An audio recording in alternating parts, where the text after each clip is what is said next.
በስመ አብ ወወልድ ወመንፈስ ቅዱስ አሐዱ አምላክ። ዝኸበርኩም ህዝበ እግዚአብሔር ነዚ ቅድስቲ ቤተክርስቲያን እትህቦ አገልግሎት ብኣንቃድዎን ብትብዓትን ግዜኹምን ስራሕኩምን ዕረፍትኹምን ኣወሃሂድኩም ትከታተልዎ ዘለኹም እቲ ክሳብ ሰዓት እዚ ብድሓነ ሰላም ዓቂቡ አበሳናን በደልናን ዕሽነትናን በዓይነ ምሕረት ጠሚቱ በዚ ቅዱስ አገልግሎት ክንሳተፍ ንዝረዳእናን ዝደገፈናን ልዑለ ባህሪ ፈጣሪና አምላከ ቅዱሳን ናይ ባህሪ ምስጋና ይብፅሓዮ።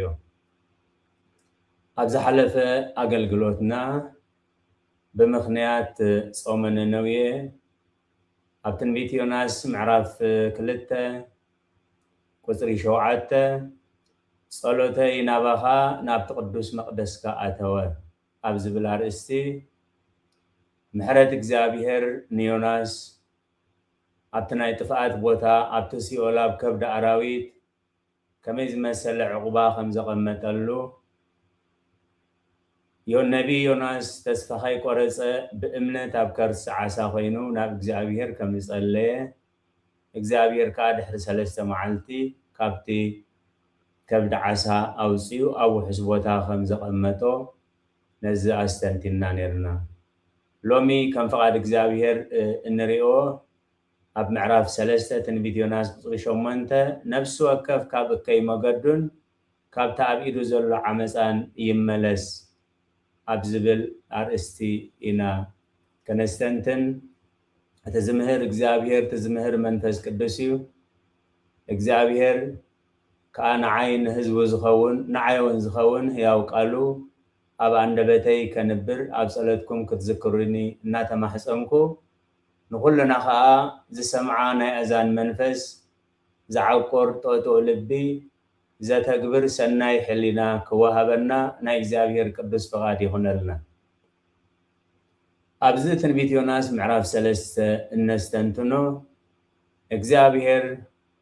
ምእዛዝ ኣብ የምኒኦም ምስማዕ ኣብኒኦም ከይበለ ደጋጊሙ ብትዕግስቲ ከም ዝፅበን ከም ዝዛረብን ዮናስ ከምቲ ናይ ቀዳማይ ዘይኮነ ንእግዚአብሔር ከም ተኣዘዞን እቲ ናይ 3 መዓልቲ መገዲ ሓደ መዓልቲ ምስ በፅሖ እቲ ዝተዋህቦ ኣዋጅ ከም ዝኣወጀ ሰብ ነነዌ ነዚ ኣዋጅ እዚ ሰሚዖም ጾምን ጸሎትን ከም ዝኣወጁ እቲ ንጉስ ናይቲ ሃገር እውን ነዚ ብዚ ህዝቢ ዘሎ ኩነታት ምስ ሰምዐን ምስ ተረድአን ንባዕሉ ከይተረፈ ንኩሉ ነቲ ህዝቢ ሰብን እንስሳን ጾምን ጸሎትን ክሕዝ ካብ ከይግብሩ ክመለስ ከም ዝኣወጀን እግዚአብሔር ከዓ ነዚ ኩሉ ርዩ ምሕረት ከም ዝገበረሎምን ገለ ካብቲ ኣብዚ ምዕራፍ ዘሎ እዩ። ቅድስቲ ቤተክርስቲያን ከዓ ንሰብ ነነዌ ዘይኮነስ ከምቲ ሰብ ነነዌ ምኺድካ ምዒድካ ካብ እከዮም ክምለሱ ካብ ሓጢኣቶም ክምለሱ ዝደገፍካዮም ምስ ተመልሱ ከዓ መዓት ኣቁሪርካ ምሕረት ኣውሪድካ ሙሉእ ድሕነት ከም ዝገበርካሎም ሕጂ እውን ንዓና ካብ ኣበሳና ክንምለስ ርዳእና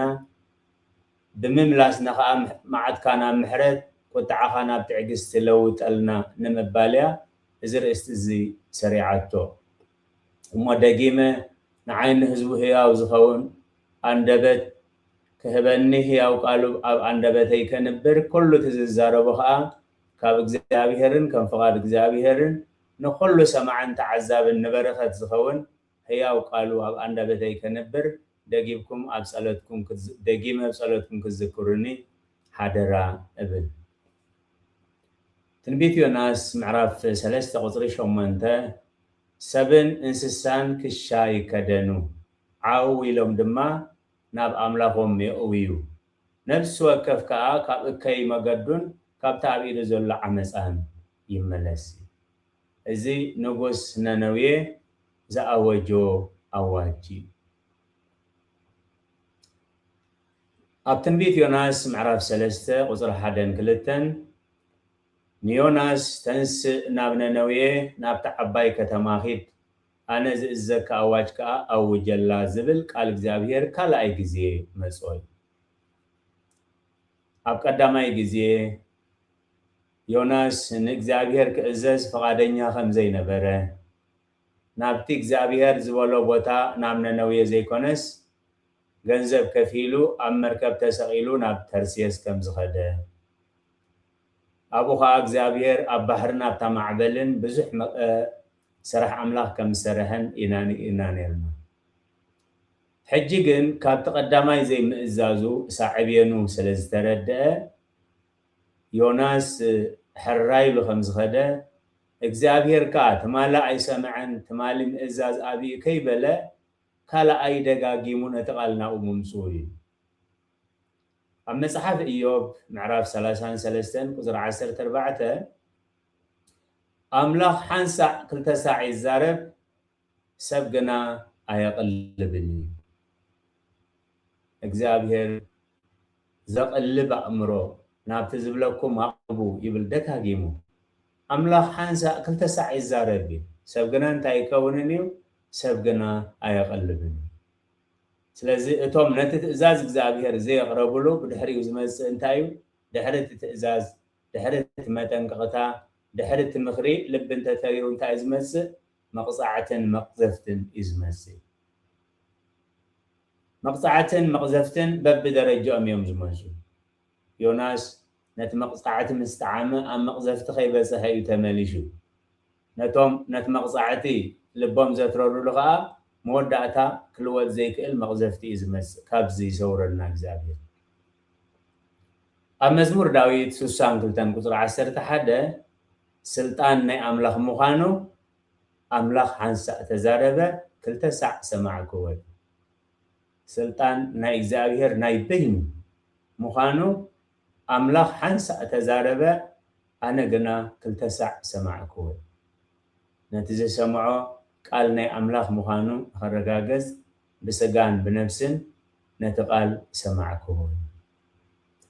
ኣብ ቁጥሪ 3 ምናልባት ደንጊኹም ዝኣተኹም ኣብ ትንቢት ዮናስ ምዕራፍ 3 ኢና ነስተንትን ዘለና ዮናስ ከም ቃል እግዚአብሔር ተንስአ ናብ ነነዌ እውን ከደ ነነዌ ገና ኣዝያ ዓባይ ከተማ መገዲ 3 መዓልቲ እያ ስለ ቃላት እግዚአብሔር ዝተመስገነ ይኹን ዮናስ ከምቲ ቃል እግዚአብሔር ተንስአ ወለድና መጀመርያ ክንትስእ ከለና ከም ቃል እግዚአብሔርን ብቃል እግዚአብሔር ክንትስእ እዮም ዝመኽሩና ዝምዕዱና እዚ ከዓ ሕጊ ናይ ቤተክርስትያን መሰረት ቃል እግዚአብሔር ዮናስ ከምቲ ቃል እግዚአብሔር ተንስአ ክትስእ ከለና ኩሉ ግዜ ኣኣትብ ገጽየ ወኩለንታየ በትእምርተ መስቀል بسم أبن والدن منفس كدوسن قصي معتب الله إلنا كنت مجمريا كنت كلنا سلازي كتس كله إلو يوناس كم قال إغزابير تنسأ كتنسأ كله كنتنا قال معلتي نسو بزدليو نسو بزحسو وزي كونس كم قال إغزابير تنسأ سلازي كل كزي كنتس كلنا كم قال إغزابير كنتس كم قال إغزابير كنتس مالتك سم እግዚአብሔር ነታደቅ ኢየሱስ ዘተሰአና ነትለዋም ደቃስ ለዋም ዕረፍቲ ከንዕርፍ ዝረዳአና እግዚአብሔር ክብሪ አምልኾን መሃብ አአት ገጽየ ወኩለንታየ በትእምርተ መስቀል ገጽይን ኩለንተናይ ብናይ መስቀል ምልክት ማዕትብ بسم አብን ወልድን መንፈስ ቅዱስን ይልና ከንተስእ ከም ዮናስ ከም ቃል እግዚአብሔር ተንሰአ ናብ ነነዌውን ከደይ ነነዌ ገና ኣዝያ ዓባይ ከተማ መገዲ 3 መዓልቲ እያ ናብቲ ዝተባህሎ ቦታ ናብ ነነዌ ከዓ ኸደ ስለዚ ዮናስ ካብቲ ናይ ቀደም ጌጉኡ ካብቲ ዝዘጋጠሞ ሕፍረትን ውርደትን ተረዲኡ ክትንስእ ከሎ ከም ቃል እግዚአብሔር ተንስአ ቀድሚ ናብቲ ዝተኣዘዝናዮ ቦታ መኻድና ቀድሚ ትዛዘዝናዮ ቃል ምባልና መእዋጅና መጀመርያ ክንገብሮ ዘለና ካብ ዮናስ ነመሃሮ ከም ቃል እግዚአብሔር ተንስአ ኣብ መዝሙር ዳዊት ምዕራፍ 119 ቁጥሪ 67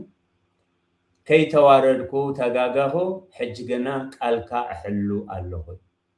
ንዓና መምሃሪ ክኾነና እግዚአብሔር ከዋርደና እግዚአብሔር ክቐፅዓና ከሎ ንመረረ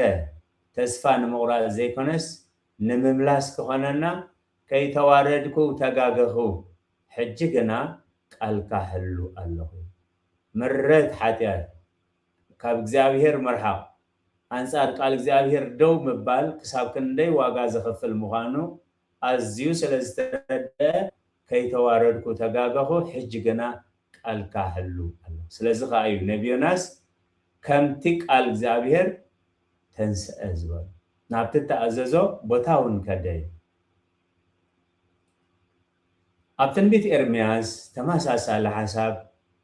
መቕፃዕቲ እግዚአብሔር ንእግዚአብሔር ክትምጥምት ናብ እግዚአብሔር ክትመለስ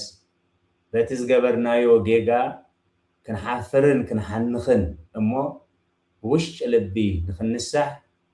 ዝተመኽረልና ምኽሪ ሽዑ ነቶም ኣብኡ ዝነበሩ ግዜ ሕጂ እውን ንዓና ኣብ ትንቢት ኤርምያስ ምዕራፍ 31 ቁፅሪ 15-19 ከምዚ ይብል ኤፍሬም ከዓ ከምዘይ ፀረየ ዝራብዕ ጌርካ ቀፅዓኻኒ ተቐፅዓኹ ድማ እዩ እቶም ብዛዕባ ማሕረስን ገጠርን ኣፍልጦ ዘለኩም ወለድና ንዝራብዓት ከመይ ገሮም ከም ዘፅርይዎም ትፈልጡ ኢኹም ዋላ ንግዚኡ ማይን ሳዕርን ሓሰርን እንተኸልእዎም ከመይ ገሮም ከይተጎድኡ ናብ ትልዙብ ኣበርዑት ከኣቱ ከም ዝገብርዎም እዩ ከምዘይ ፀረየ ዝራብዕ ጌርካ ቀፅዓኻኒ እሞ ተቐፅዓኹ ንስኻ ከዓ እግዚአብሔር ኣምላኸይ እሞ መለሰኒ ክምለስ ከዓ እየ ኢሉ ክግዕር ከሎ ኣፀቢቐ ሰማዕክዎ ካብቶም 12 ነገድ ኣሸገርቲ ነገር ዝነበሩ ነገድ ኤፍሬም እዮም በኣፍ ነቢ ኣሞጽ ገይሩ እግዚአብሔር ከዓ ኤፍሬም ዘይተገምጠለ ቅጫ እዩ ካብታ ኣዝዩ ኣሸጋሪ ብዙሕ ተግባራቶም ነቶም 11 ነገድ ዘይሸግሩ ከም ዝነበሩ ይገልጽ እዩ ስለዚ ኤፍሬም እንታይ ክብል ከሎ ሰማዕኽዎ ኢሉ ከምዘይ ፀረየ ዝራብዕ ጌርካ ቀፅዓካኒ ተቐፅዓኹ ድማ እዩ ምስተመለስኩ ተጣዓስኩ ምስተፈለጠኒ ከዓ ሰለፈይ ወቃዓኹ ፀርፊ ንእስነተይ ፀይረየ እሞ ሓፈርኩን ሓነኽኩን እግዚአብሔር ከምዚ ዓይነት ልቢ ከምዚ ዓይነት ምምላስ ይዘል ነቲ ዝሓለፈ ጌጋ ክንገድፎ ጥራይ ዘይኮነስ ክንፍንፍኖ ይደሊ ምስተመለስኩ ተጣዓስኩ ምስተፈለጠኒ ከዓ ሰለፈይ ወቃዓኹ ፀርፊ ንእስነተይ ፀይረየ እሞ ሓፈርኩን ሓነኽኩን ስለዚ ከዓ ነፍሲ ወከፍ ከዓ ካብኡ ከይመገዱን ካብቲ ኣብ ኢዱ ዘሎ ዓመፃን ይመለስ ኣብ ቁፅሪ 4 ዮናስ ናብታ ከተማ ከኣቱ መገዲ ሓንቲ መዓልቲ ጀመረ እሞ ነነዌ 40 መዓልቲ ፀኒሓ ክትግምጠል እያ ኢሉ ኣወጀ ነቢ ዮናስ ካብ ቅዱሳን ኣቦታቱ ብዙሕ ተማሂሩ እዩ ነነዌ ክትጠፍያ ኢልካ ኣውጅ ክበሃል ከሎ ከዓ ኣምላኽ መሓር እንዲኻ መሓሮም ኢሉ ክፅሊ ምተገበኦ እዩ ከመይ ብዙሕ መለበሚ ኣብ ታሪክ እግዚአብሔር ዝተማሃረ ነቢይ እዩ ቃል ኣምላኽ ከዓ ኣብ ሮሜ ምዕራፍ 15 ቁፅሪ 4 እንታይ ዝብለና ወኩሉ ዘተጽሕፈ ለተግሳጸ ዚኣነ ተጽሕፈ ከመ በተወክሎ መጻሕፍት ወበትዕግስት ንርከብ ተስፋነ እዩ ኩሉ ዝተጻሕፈ ብምጽንናዕ ጽሑፋትን ብትዕግስትን ተስፋ ምእንቲ ክንረክብ እቲ ቀደም ዝተጻሕፈ ንትምህርትና እዩ ዝተጻሕፈ ስለዚ ከም ናይ ኣምላኽ ሰብ ነዚ ኣዋጅ ዝኣውጅ ክብል ከሎ ከምቶም ቀዳሞት ቅዱሳን ኣቦታቱ ኣምላኽ ነዞም ህዝቢ እዚኦም ይቕረበለሎም ኢሉ ክፅሊ ምተገበኦ እዩ ከመይ ኣብ ዘፍጥረት ምዕራፍ 18 ቁፅሪ 24 እግዚአብሔር ካብ ባርያይ አብርሃም ኣይሓብኦን እዩ ንሰዶምን ጎመራን ከጥፍአን እየ ኢሉ ምስ ነገሮ ምናልባሽ ኣብታ ከተማ 50 ጻድቃን ይርከቡ ይኾኑ እሞ ተጥፍኦም ዶ ምእንቲ ቶም ኣብኣ ዘለዋ 50 ጻድቃን ኢልካስ ነታ ቦታ ዶ ኣይተንሕፋን ኣቦና አብርሃም ከይድካ ኣውጀሎሙና ይተባህለን እግዚአብሔር نستيرو نقدسانو كي نجر جلا نجر كم زي جبرجن كم أقل قال أملاخ مس نجرو إذا مستمعه أبراهام جنابس أو من صلوتن سلسة دومن جمران أكمل زعير دو بلي يوناس أسر ولد بدون قدسان كسعد كسألي متجبوي لك أنا بيات مسيون كوميز مهرنا أبزت ساعات سلاسان كلتن حجي دما حاتياتهم يقرب لهم عند زي كويس كابت زي صحف كايو مصحف حققني مستسفي نزه حزب الزغات خويه عخا جنا ازوس حزب خشمك يا مسبلو نزه حزب زي تطفون تخنكا نعيك اخذ تصحيف كان زلخا مصحف هيوت فحقني سلازي قدس بيت كريستيان بزعبا قدلت ني عبيت سبات كسند كله نتوم زحلفو سبات نموقاس زي كونس كاب صبقومن كاب ودقتومن كاب جيقومن كنمهار سلازغبانا اي دومات مخانكم انت كتفلتو ودقت حيالات ذكروا او ودقتكم تسفا غيت قرصها تنسى رسيان بنسحا ذكروا سلازغا نتوم مرئها تهواريات كي ترفه توفى مرهو سماي يمان بيتروس كهادي وممهر وانجيل كون باولوس سداد نبلت كل جزيه تستنتن يوناس حنت قال سله هوتكون سله حزبو ابزر استزب زعبا زاواج يا معراف كلته غروم زخونه امنتو تسفو قبول زخونه صلوتو رينا ابزغن ننوي خطفي الك اوج مستبهله نتا اواج كم تزلو كاوج كله نريو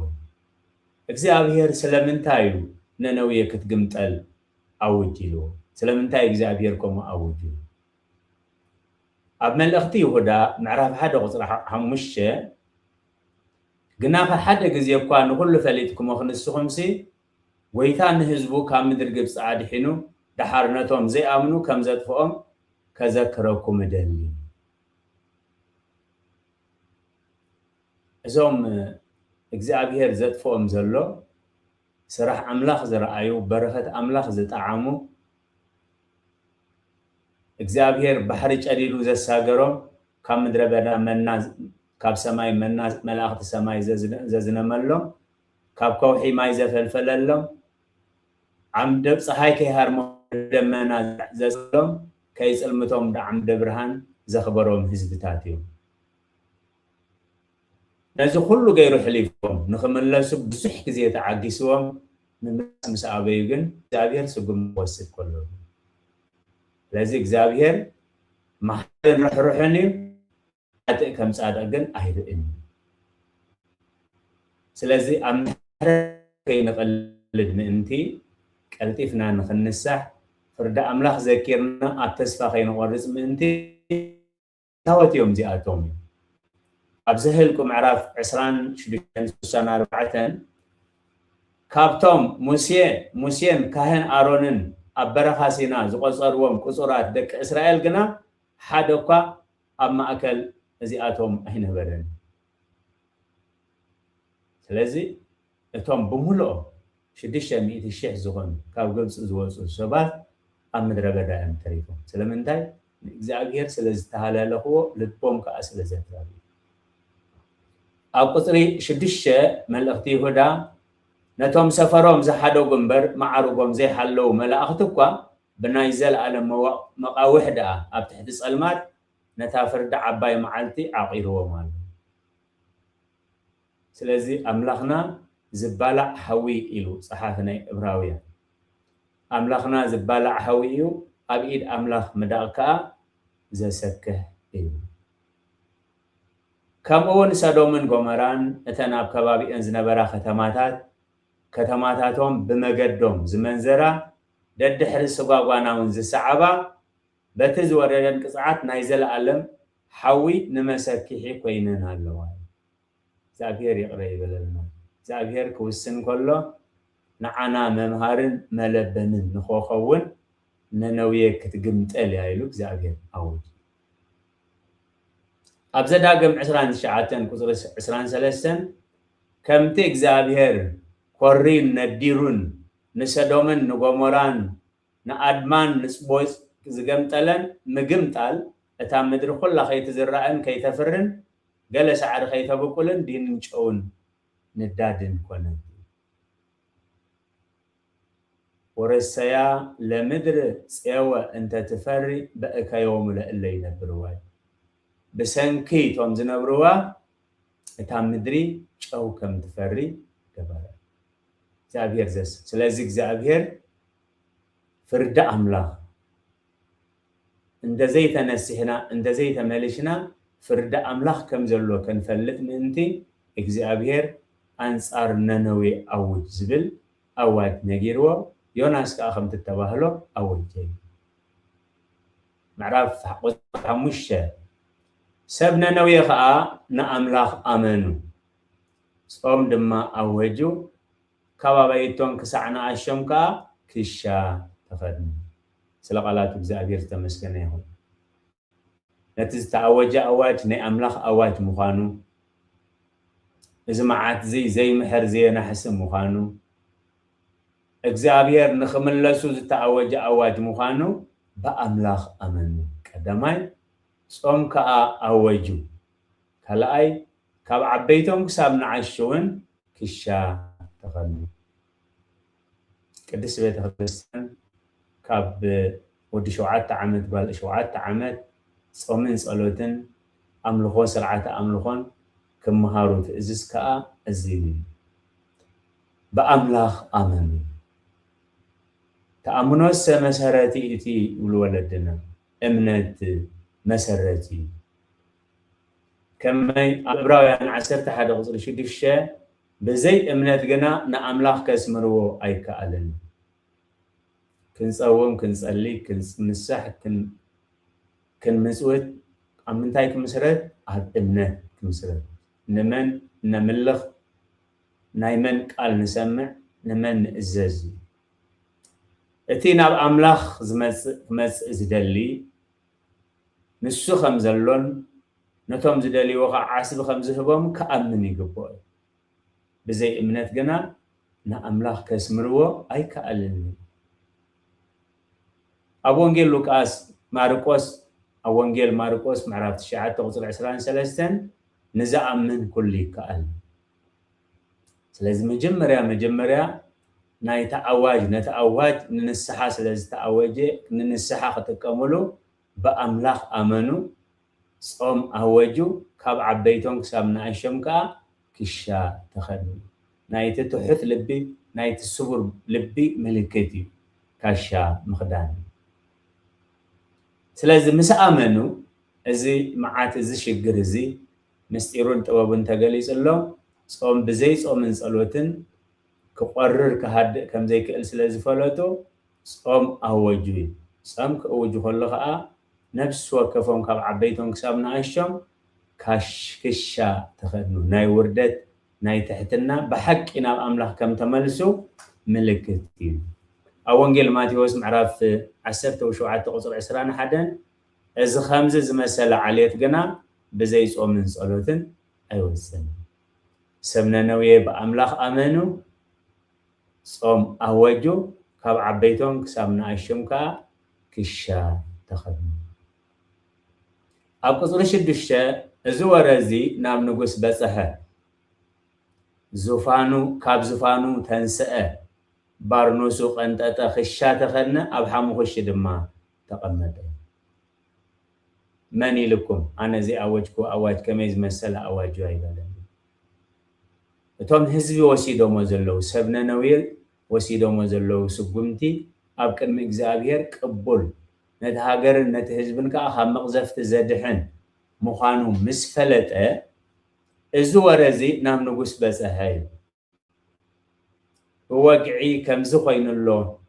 إلهم زبص حلو سرحتني هاتون أين برن ورا إزل كابزفانو خاطنسه بارنوسق أنتتا خشاته خدنا أبحمو خش دما تقمتين كبرنا أملاخ يكون إذا نقول زي نزخنا أواج كلمة أواجو أتنك جبران زقبان كم مرح حجر تنقب جبران زقبان يجيري انتهى يجيرو كابزفانو تنسأل نتتقميت له زنبرة ناي نقص بوتا ناي كبر موتا كابو ورده سلازي تحت لنا أبجزي صومنا أبجزي سباعنا كاملك أسينا ورديلنا تحت لنا كنعرف ويكندكس تخرستيان تمكر بتمعت مسارة له بارنوسو خاق أنتتل كشات خدنا أبحا مخش دما تقمت سب بملكو زي كونس بقبرو إذن الزن تاريخ قدس بيت خريستيان كا ننقوس ننوية بتزقبرو كل جزء تذكروا الله أمثالي عسران حدا قدر حدا لب نقوس عبيد إجزابير كان وحازم أيو إجزابير دما نابز دليل ونوعيو بزبحات مرحة حجر نحجروا من علمن نبرخات كوينا ميو بزحات نجستات نهزبوا من نسدروا من كم مكرا إجزابير كاب عمستي ناب أملاخ بمملاس أدحينو ميو بزحات مرحة حجر كأن هوتوا من ندقوا من نسدروا من نحجروا من نتفعتن نعنوتن مخنيات كوينا ميو إجزابير زستوعلوا أمرها بنا كابتوم نهوتون نسدرون نحجرون نبرخات زخانة نقص هزقياسي بزحات هاللو ببرخات كال أملاخ زتقسم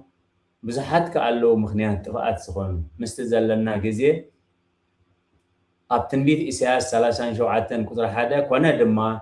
نقص هزقياس زمستمع كداون تقدد كل تخدينو نهب إجزابير آتاوه نابيت إجزابير آتاوه فخرا ناي سناكريم نقوسن نايتوم ناي كوينات مراحتون مسمعة هزقياس نابيت أملاخ كيدو ناتي سناكريم سرودو دابي جنسيلو أبيت أملاخي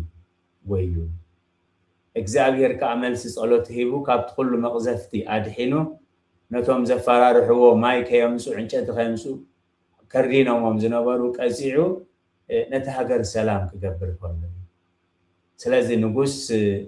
نهنوية إذا مستمع أنت أيلو أبجزاء رؤسي سقوم توسيل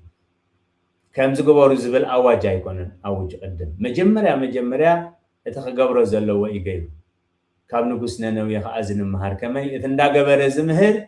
أم من قصة سماعات عبي كبهال صحوفي يتندى قبر زمهر أم من قصة سماعات عبي كبهال سلقالاتو بزاقير استمسكنا يهون كتر شوعاته أبنا نوية بتأزاز نقصن مقاننتون كم زبل أواج تأواجه سبوي إنسسا مقاسة خبتوي مقاسة أباقي حانتكو أيت عاما أيو فرا ما يو نايستيال أملو مزحاب قدسنا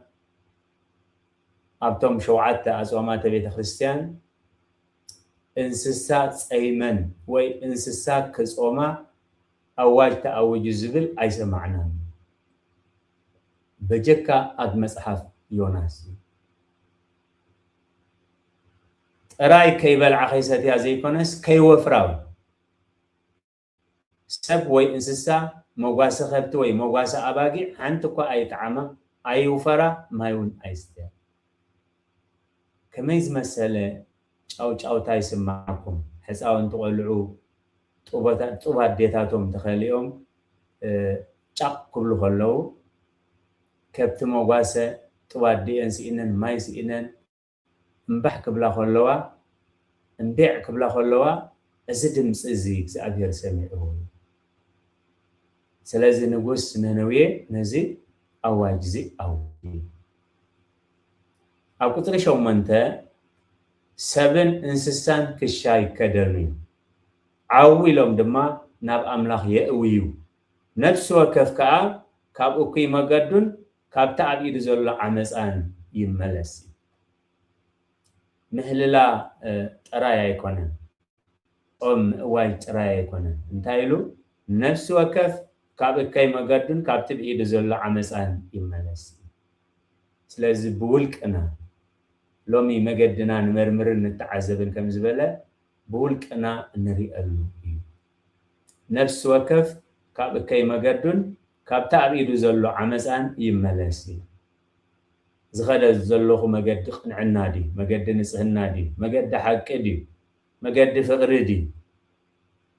مجمريا مجدنا نخدو زلنا مجد خنمرمري بتخسيان كو بلمدن ببهلنا يكونن مزمور داوود نفس وكف معلتي علتاتو سريعة خفلتاتو خفيلة بس زي هورا بمكر رسيان بمجد رسيان زي ملالس سبسين أب مخرحات أنزل إلى ختمرنا خلا بيت خريستيان نفس وكف كاب أوكي مجدو كاب تأب إيد زلو عمسان يملس إن بقى كلتا مجد خمزلو قفحين صبيبن مجد خمزلو تقفح مجدي نابطفقات كمزأتو دلايكا قبر دلايكا تزارب دلايكا بلع دلايكا ستزبل تصبيب مجدقن سناي كتركب منتي زقب أكاد أمبر دس زبلك هاي تكبر زبل لومي مجدو كاب أوكي مجدو كاب تأبيد زلو عمسا يملس أبيدنا تيالو أبغزانا تيالو زترنا يوم تريد بحكي خم فقد إግዚአብሔር رهيسنا نمسوديو ወይ بعمل زمسي كاب تأبيد زلو عمسا يملس لومي ገንዘብ نختركب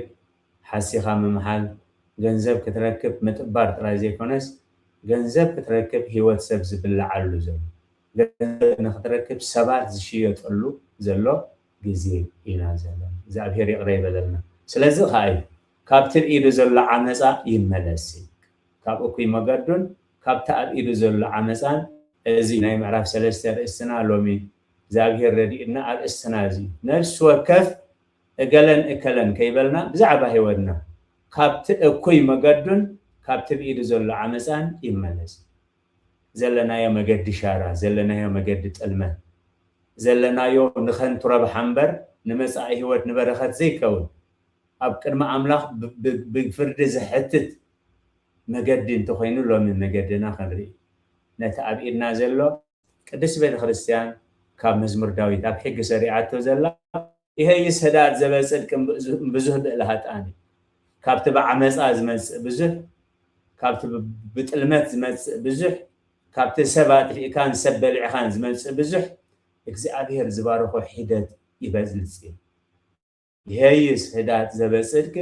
እንብዙህ ብእላሃጣን ስለዚህ ነፍስ ወከፍ ካብ እኩይ መገዱን ካብ ትብኢዱ ዘሎ ዓመፃን ይመለስ እዚ ንሰብነ ነውየ ጥራይ ተባሂሉ እንተኢልና እንተደኣና ሓልፎ ሃሌና ጾመነ ነውየ ምህፃምና ትርጉም የብሉ ልክዕ ከምቲ ንሰብነ ነውየ ናይ ንስሓ متنققتا زهابكايوم كومو متنققتا هابنا نملس كأملسنا لنا بحقي أمو كتلت الشعاتة أملسن انت عسن احنا خلطفق كابوهر انت تملسن من يفلد إذا أوايز الله حزبي بحلي نوم ترتي سمعان بجبر زي تساتفون بأواج زسلون إذا زخنا لنتايو أم أنت تتعسن أنت تمليسكم كملسي تعيسكم أنا تخور لكم تتعسل لي سلازي هو تنموتن أبيدنا غيرو كلس أبيدنا هبنا كبرنا زخرسهم يوم أب زداقم سلاسان حدن كوميتا صاحب زلو قصر 10 شعته تايزبن هيوتن موتن بركتن مرغمن اب ايد كام بيرل كالهما اب ايدكم ام بيرل كم اللهما بهيوت من انت خطروبس كتنابرس هيوت حراي اتقال روحو ايكونن نسماي زديبلنا مني تبل سجر بحرو نايكونن اتقال افكم من ابلبكم قرباكم سلازي اب قدميكم هيوتن موتن مرغمن بركاتنا امبيرلكم الله نسخاتكم غنا بهيوت انت تنبرو هيوت حراي املاح انت تملسن انت تتعسن مخنياتو قالوي انت تملسكم كملسكم انت تتعيسكم نتز كغبرو زحسبكم وي نتز غبركو خطعسل لي خمحركم هي نحنا اخي نطفئ كابغور قطعو انت تملسه من يفلت سلازي اتز زغبرو زلو سناي تغبار اتنسحا صمن صلوتن كاشا مخدان انتايو እግዚአብሔር ካብ ውሁር ቁጥዑ ክምለስ ንሳቶም ከዓ ካብ ጥፍኣት ክድሕኑ ቁጥሪ 10 ናይ መወዳእታ ቁፅሪ ምናልባት ደንጊኹም ዝኣተኹም ኣብ ትንቢት ዮናስ ምዕራፍ 3 ብምኽንያት ጾመ ነነውየ ኢና ነስተንትን ዘለና ኣምላኽ ከዓ ካብ እከይ መገዶም ከም ተመልሱ ግብሮም ረአየ ኣምላኽ እውን ነቲ ከውርደሎም ኢሉ ተዛረቦ መዓት ተጣዕሰሉ እምበር ኣይገበሮን ብዙሕ ነገራት እዮም ገይሮም ብእግዚአብሔር ኣሚኖም ጾም ኣውጆም ካሻ ተኸዲኖም ኣብ ሓሙኽሽ ደቂሶም እንስሳታትን ቆልዑን ህፃናትን ንኸይጠቡ ኣዋጅ ተኣውጁ ኩሉ ቅቡል እዩ ነዚ ኩሉ ቅቡል ዝገበሮ ግን ልብ ንበል እግዚአብሔር ዘስተውዕል እምሮ ይሃበና ኣምላኽ ከዓ ካብ እከይ መገዶም ከም ተመልሱ ግብሮም ረአየ ስለዚ ኣዋጅ ቤተክርስትያን ዝኣወጀቶ ካብ ሸም 7 ኣጽዋማት ሓደ እዩ ጾመ ነነውየ ጾመ ነነውየ ክጸውም ከለኹ ኣነ ካብ እከይ ግብረይ ተመሊሰ ድየ ምክንያቱ ኣምላኽ እንታይ ኢሉ ኣምላኽ ከዓ ካብ እኩይ መገዶም ከም ተመልሱ ግብሮም ረአየ እግዚአብሔር ነቲ መዓት ክጣዓሰሉ ነቲ መዓት ከውርድ ገበሮ ቀንዲ ነገር ኣምላኽ ከዓ ካብ እከይ መገዶም ከም ተመልሱ ግብሮም ረአየ ግብርና እንታይ ይኽርኢ እቲ እግዚአብሔር ዝገብሮ ግብርና ሕጂ እንታይ እግዚአብሔር መስገን ስርዓት ቤተክርስትያን ጽቡቕ እዩ ብጾምን ብጸሎትን ብሰዓታትን ብውዳሴታትን ኣብ መወዳእታ ከዓ ብቅዳሴ ብቅዱስ ቁርባን ክፍጸም ከሎ እዚአን 3 መዓልቲ ጽቡቕ ነገር እዩ ሎም ሳልሳይ መዓልቲ ከዓ ሰናይ ነገር መድሃኒ ዓለም ከዓ ተወሲኽዎ ግን ትኩሉ ማህሌት እንዳተቆመ ሰዓታት እንዳተቆመ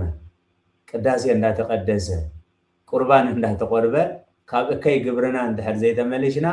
ኣምላኽ ዝጥበር ኣምላኽ ኣይኮነን ኣይትታለሉ ኣምላኽ ኣይዕሾን እዩ ነዚ ጾመ ነነውየ ብባህልን ብልምድን ዘይኮነስ ብሓቅን ብመንፈስን ቃል ኣምላኽ ከምኡ እዩ بحقن بمنفسن أو وانجيل يوحنس معراف 4 قصر 24 أملاخ منفسي تومنا أملاخ زملخوها بحقن بمنفسن كم لخوا يكباين نبو بحقن بمنفسن زملخوا زسجدلو ساعات كتمسياتها ساعات كحج أيل سلازي تاسامراوي زم السماعات عطراء دربيا حزب أملاخ እግዚአብሔር ዘይ ከብረሉ አታሩ ልብና ዘሎ ሐሰስ እንዳበልና ሁን ጎሕፎ እግዚአብሔር ይደግፈና አምላኽ ከአካብ እኩይ መገዶም ከም ተመልሱ እቲ አዋጅ እንታይ ኢለነ ነፍስ ወከፍ ከአካብ እኩይ መገዱን ካብቲ ሄዱ ዘሎ ዓመፃን እንተር ይመለስ ሰብነ ነብይ ነዚኡማ ተግቢሮ አነ ንስኹም እንተ እቲ ናይ ባህልን ናይ ልምድን ንጾሙ አጸማውምና ኣብቲ ዘለዎ ኮይኑ ሎሚ ካብ እከይ መገድና ካብ እከይ ግብርና ክንምለስ ፈቃደኛታት ዲና እግዚአብሔር ይርዳአና ግብሮም ረአየ አምላኹን ነቲ ኸውርደሎም ኢሉ ተዛረቦ መዓት ተጣዕሰሉ ኣይገበሮን ከኣይ ህያው ቃሉ ዘይልወት ቃሉ እንተ ተመሊስኩም كملسكم انت تتعيسكم انا خانا بتخوردو زحسبكم عاد كتعاسل كبري نزخر سم يهون لومي عمت صمنا نوي صور مال اب هيوتنا اب نابرانا اب كبابينا اب هاجرنا ግን ዝመሰለውጥ የለም እግዚአብሔር አይሰምዕን እግዚአብሔር ይሰምዕ بأفنى إساس قالوا بانو إيتك لأدهنو أديه وبانو زي سمع بإذنيه إيدي نمردع حزار ديا أعزانك أيسمع عندي نعخاتكم من نعملهكم من أمانكم قينو زخفلا ليكم زلو حتياتكم من نتحتيات بنسحة أفرس وما نس أملخ كتراخو بيهم سلازي التنبيت إرمياس معرف 10 شمانتا قصر شمانتا التزارب كل حزبي كاب كيو تتملسجنا انا خان نتنعخ قبر الى حسب كو اكوي التعسل ስለዚ ሎሚ ብትሕት ዝበለ ልቢ ናብ እግዚአብሔር ክንምለስ ነቲ እግዚአብሔር ዘይከብረሉ ሓሳብ ነቲ እግዚአብሔር ዘይከብረሉ ዘረባ ነቲ እግዚአብሔር ዘይከብረሉ ስራሕ ነቲ እግዚአብሔር ዘይከብረሉ ሻራ ነቲ እግዚአብሔር ዘይከብረሉ ትዕቢት ነቲ እግዚአብሔር ዘይከብረሉ ሓሶትን ጥልመትን ነቲ እግዚአብሔር ዘይከብረሉ ስስዕን ነዚ ኩሉ ከነርሕቕ ኢና ንሕተት ዘለና እዚ ከዓ ባዕልኻና ክንገብሮ ኣይንኽእልን እዩ ዘኽእል ኣምላኽ ናብኡ እንተተመሊስና ዘኽእል ኣምላኽ ኣሎ መንፈስ ቅዱስ በኣፍ ነቢ ኢዮብ ገይሩ ናብቲ ኩሉ ዝኽእል ተተመሊስካ ንዓመፃ ከዓ ካብ ድንኳን እንተርሒቕካዮ ከም ብሓድሽ ክትስራሕ ኢኻ ክብሪ ንዝክርስሙ ይኹን ኣምላኽ እዚ እንዲኻ እዚ እንዲኽ ዝብል ኣምላኽ ኣይኮነን ናይ ትማልን ናይ ቅድሚ ትማልን ውድቀትናን ክፍኣትናን ዝፀባፀብ ኣምላኽ ኣይኮነን ኣምላኽ ናይ ሕጂ እዩ ዝደሊ ኣምላኽ ሕጂ ናይዚ ሕጂ ዘለና እዩ ዝደሊ ዝፀባፀብ ኣምላኽ ኣይኮነን ክንብል ከለና ነቲ ብንስሓ ብጣዓሳ ምስ ንምለስ እቲ ጥፉእ ወዲ ኣብ ቤት ኣቦይ እንጀራ ዝበዝሖም ፀጊቦም ዝተርፉ ባሮት ኣለዉ መሰል ውልድነተይ ኣጥፍየ እሞ ናብ ኣቦይ ክምለስ ኣብ ቤት ኣቦይ ከም ውሉድ ዘይኮነስ ከም ባርያ ከመገልጋሉ ኮይነ ክነብር ነቦይ ከዓ ኣብ ቅድሚኻን ኣብ ቅድሚ ሰማይን ሓጣእኩ ወድኻ ክበሃል ኣይበቅዕን እየ ክብሎ እየ ኢሉ ናብ ልቡ ተመሊሱ በዚ መገዲ ምስ ተመልሰ ኣቦ ትሕያዋይ ኣቦ ሓንቲ ሕቶ ኣይሓተቶም ምክንያቱ ይፈልጥ ኣበይ ከም ዝነበረ ብኸመይ ከም ዝጠፍአ ብኸመይ ገንዘቡ ከም ዘጥፍአ ብኸመይ ሂወቱ ከም ዘጥፍአ ይፈልጥ እዩ ኣቦኡ ገና ሓቂፉ ሰዓሞ ብዝነህቶ ብሓቀኛ ንስሓ ስለ ዝተመልሰ ብዝተረትዐ መንፈስ ስለ ዝተመልሰ ብዝተረትዐ ልቢ ስለ ዝተመልሰ ወደይ ጠፊኡ ነይሩ ተረኺቡ መይቱ ነይሩ ከዓ ተንስኡ እሞ ክንሕጎስ ይግባአኒ ህዝቢ እግዚአብሔር ሎሚ ብሓቀኛ ንስሓ ከም ሰብ ነነዌ ከም ንጉስ ነነዌ ብሓቀኛ ንስሓ እንተተመለስና እግዚአብሔር ሃገርና ከመሕር ህይወትና ከመሕር ቤትና ከፍውስ እግዚአብሔር ቀረባ ኣብ ካልኣይ ዜና መዋዕል ምዕራፍ 7 ካብ 14 ጀሚሩ ነዚ ህዝቢ እዚ ክጠፍእ ኢኻ ክድምሰስ ኢኻ እንተበልክዎ እቲ ህዝበይ ድምፀይ እንተሰምዐ ካብ ከይግብሩ እንተተመልሰ ትሕት እንተበለ ኣነ ልቦምን ህይወቶምን ምድሮምን ርስቶምን ክፍውሰሎም ስለዚ ንልብና ፈውሲ የድልዮ ሎሚ ንስድራና ንሓዳርና ፈውሲ የድልዮ ሎሚ ንደቅና ፈውሲ የድልዮ ሎሚ ንህዝብናን ንሕብረተሰብናን ፈውሲ የድልዮ ሎሚ ንቤተ ክርስቲያንና ፈውሲ የድልያ ህዝቢ ኣምላኽ ሎሚ ንቤተ ክርስቲያንና ፈውሲ የድልያ ሎሚ ንሃገርና ፈውሲ የድልያ ሎሚ ንዓለምና ፈውሲ የድልያ እቲ ኣነ ሰላመይ ክህበኩም እየ እቲ ኣነ ዝህቦ ሰላም ከምቲ ዓለም ትህቦ ሰላም ኣይኮነን ኣነ ዘኽታማት ክትኮኑ ኣይሓድገኩምን እየ ኢሉ በቲ ህያው ቃሉ ኪዳን ስለ ዝኣተወልና ነዚ ኪዳን ዝተጠቒምና ሎሚ ናብ እግዚአብሔር ክንምለስ ሎሚ ካብ እከይ መገድና ክንምለስ ሎሚ ነቲ ብኢድና ዘሎ ዓመፃ ከነርሕቕ እሞ እግዚአብሔር ሰሚዑ መዓልቲ ከቁርር ምሕረቱ ከውርድ ናይ እግዚአብሔር ቅዱስ ፍቃድ ይኹነልና ከምዚ ዝመሰለ ኣገልግሎት ከምዚ ዝመሰለ ናይ ቃል እግዚአብሔር መደብ ስለ ዝሰራዓልና ልዑለ ባህሪ ፈጣሪና ኣምላከ ቅዱሳን ናይ ባህሪ ምስጋና ይብፅሓዮ ኩልኩም ስራሕኩምን ግዜኹምን ዕረፍትኹምን ኣወሃሂድኩም ነቲ ቅድስት ቤተ ክርስቲያን ትህቦ ኣገልግሎት ብጥብኣትን ብኣንቃዕድዎን ትከታተልዎ ዘለኹም ከዓ እቲ ብሕቡእ ዝርኢ እግዚአብሔር እሴተ ጻድቃን ኣስበት ፍታን ይኽፈልኩም ጾምና ጾም ስርየት ጾም ድሕነት ጾም በረኸት ይግበረልና ወደ ተወሳእናሁ ብርሃነ ትንሣኤሁ ብድሓነ ሰላም ብንስሓ ብፅድቅን ብሂወት ንምብዓል የብቃዓና ጸጋ ጎይታናን መድሓኒናን ኢየሱስ ክርስቶስን ፍቅሪ ኣምላኽን ሕብረት መንፈስ ቅዱስን ኣብ ጽርሃ ጽዮን ኣብ ልዕሊ ቅዱሳን ኣቦታትና ሃዋርያት ከም ዝወረደ ሕጂ እውን ኣብ ልዕለይን ኣብ ልዕሊ ኩልኹምን ዕፅፍን ድርብን ኮይኑ ይረድ ስለ ቃላቱ እግዚአብሔር ዝተመስገነ ይሁን